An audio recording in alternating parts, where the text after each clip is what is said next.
देखिए, गुवाहाटी के पास आसाम, आसाम के पास गुवाहाटी, और गुवाहाटी के पास है ये कामाख्या मंदिर, जो कि 52 शक्तिपीठों में से एक शक्तिपीठ है, जिसे आज लोग तंत्र का बहुत बड़ा क्षेत्र मानते हैं।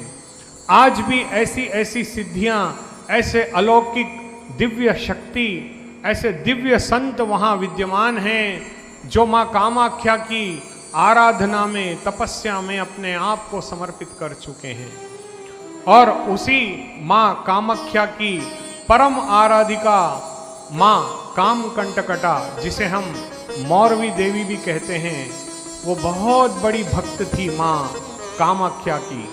और उसने ऐसे ऐसे दिव्य तपस्या की कि जिससे प्रसन्न होकर स्वयं माँ कामाख्या प्रकट हुई और उसे खड्ग एवं एक ढाल प्रदान की और कहा कि हे बेटी, इस दुनिया में ऐसा कोई नहीं वीर रहेगा जो तेरे सामने कभी टिक पाए। बल में तू सबसे बलवान रहेगी। जितना बल भगवान भोलेनाथ में, भगवान नारायण में और ब्रह्मा जी में है, और इस संसार की समस्त मेरी बहनों में है, यानी माताओं के जो रूप में मेरी बहनें हैं, उनमें जितनी शक्ति है तुम में भी उतनी ही शक्ति रहेगी। इस चराचर धाम में ऐसा कोई नहीं रहेगा त्रिलोकी में जो तुम्हारे आगे टिक सके। तुम अजय रहोगी, तुम्हें कोई अपने पराक्रम से कभी नहीं हरा पाएगा। मैं तुम्हारी तपस्या से बहुत प्रसन्न हूँ, और माता जब प्रसन्न होती है तो अपना सर्वस्व भी अपनी संतान को दे देती है। और मेरी माँ कामाख्या ने मौरवी देवी को ऐसा दिव्य खड्ग दिया जिसका प्रताप भगवान श्री कृष्ण भी देख रहे थे। अब माँ कामाख्या ने हाथ जोड़कर मेरे केशव से कहा कि हे केशव, आप मेरी पुत्री की हत्या मत कीजिए। अरे, ये तो आपकी होने वाली पुत्र वधू है। अब जैसे ही मेरे केशव ने सुना कि आपकी होने वाली पुत्र वधू है, तुरंत सुदर्शन को अदृश्य कर दिया और कहा कि हे माँ कामाख्या, ये मेरे किस पुत्र की वधू बनने जा रही है। तब देवी कामाख्या ने कहा कि हे केशव, आपके जो बड़े ज्येष्ठ भ्राताश्री हैं भीमसेन जी, उनके पुत्र घटोत्कच की ये बहू बनेगी, तो ये आपकी बहू बनेगी, घटोत्कच की धर्म पत्नी बनेगी। जैसा ही भगवान केशव ने ये सुना, उन्होंने तुरंत उस युद्ध को विराम कर दिया और माँ कामाख्या ने कहा, हे मौरवी, ये तुम्हारे होने वाले ससुर हैं, तुम इनसे युद्ध मत करो। तब कामकंटकटा देवी मौरवी ने कहा कि केशव ने मेरे पिता की हत्या की है, मैं इसका प्रतिशोध अवश्य लूंगी। होता है ना, अक्सर हम लोग प्रतिशोध की ज्वाला में जलते रहते हैं। हमारा अहंकार हमें इस बात की कभी इजाजत नहीं देता, कभी सहमति नहीं देता कि हम अपने ईगो को, अपने अहंकार को बाजू कर दें। अक्सर बड़े बड़े घरों में, छोटे घरों में लोग परिवार, प्रॉपर्टी, पैसा, इसके लिए आपस में संघर्ष करते हैं, झगड़ा करते हैं। और आपको पता है, न वो यहाँ से भूमि लेकर के जा सकते हैं, ना ही यहाँ से वो धन लेकर के जा सकते हैं, क्योंकि ये सारी चीज़ें तो नश्वर है, ये यहीं रह जाएगी। देखिए, आज हम बाबा श्याम की आपको कथा कहने जा रहे हैं या सुना रहे हैं, जो कि द्वापर युग से है। मेरे केशव ने इस धराधाम को छोड़ दिया। पांडवों ने महाभारत जैसा दिव्य युद्ध विजयश्री हासिल की, परंतु अंत में उन्होंने भी इस धराधाम का त्याग कर दिया। मानव अपने ईगो में अक्सर ये भूल जाता है कि ये मृत्यु लोक है और यहाँ पर एक ही चीज सत्य है, वो है मृत्यु।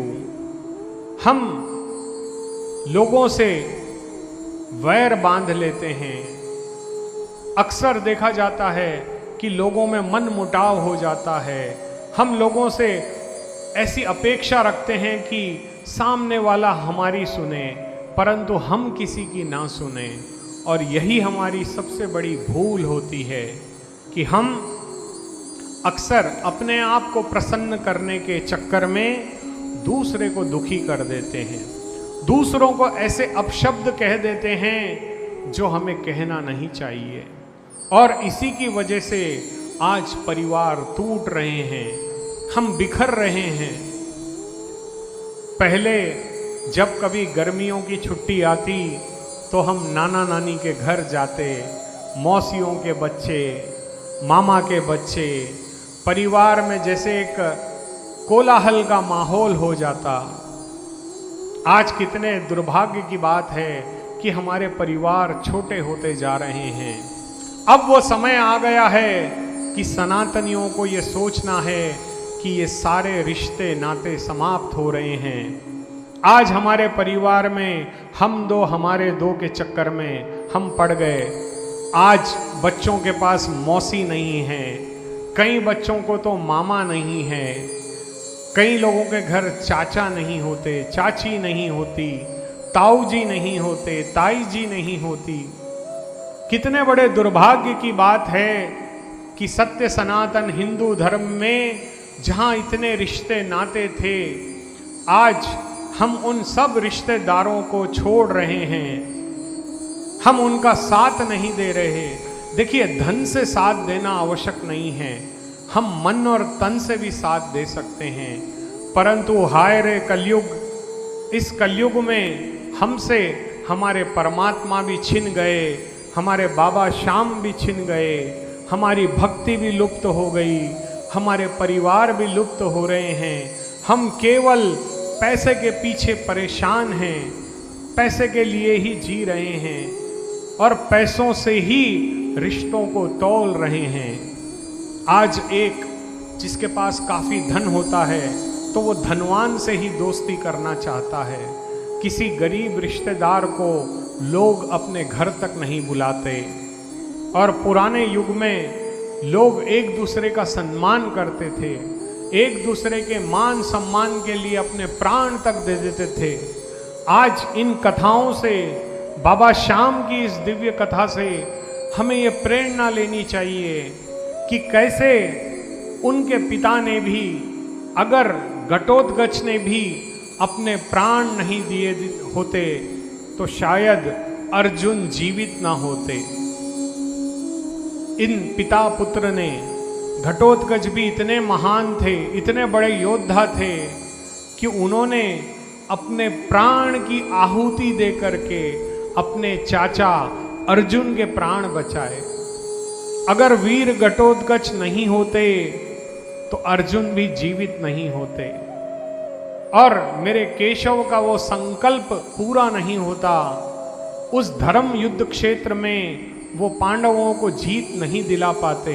यदि अर्जुन की ही मृत्यु हो जाती तो क्या ये धर्म युद्ध पांडव जीत पाते? कभी संभव नहीं होता।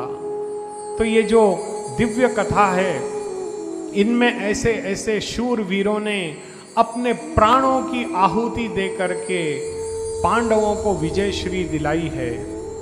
और जिसमें सर्वश्रेष्ठ हैं घटोत्कच जी, मेरे बाबा श्याम वीर बर्बरीक जी, इनकी ये गाथा लोगों ने देखना ही नहीं चाहते। लोग आज केवल मेरे बाबा से पैसा चाहते हैं, मान चाहते हैं, सम्मान चाहते हैं, परंतु कोई मेरे बाबा का चरित्र पढ़ना नहीं चाहता, कोई मेरे बाबा की कथा कराना नहीं चाहता। आज जिस किसी को देखो कीर्तन में लोग नाचने में लगे हैं, लेकिन कभी अपने बच्चों को ये तो बताओ कि उनके पिता ने क्या किया था, उनके दादा ने क्या किया था। जैसे हम बताते हैं ना, अपने दादाजी ने ऐसे किया, बेटा तुम्हारे दादाजी इतने बलवान थे, उन्होंने परिश्रम किया, और इस घर को बनाया। वैसे ही मेरे बाबा श्याम के पिता वीर घटोत्कच जी ने इतनी तपस्या की थी, उनकी माता मौरवी देवी ने इतनी तपस्या की थी, जिसके फल स्वरूप मेरे बाबा बर्बरीक, मेरे बाबा श्याम पैदा हुए। देखिए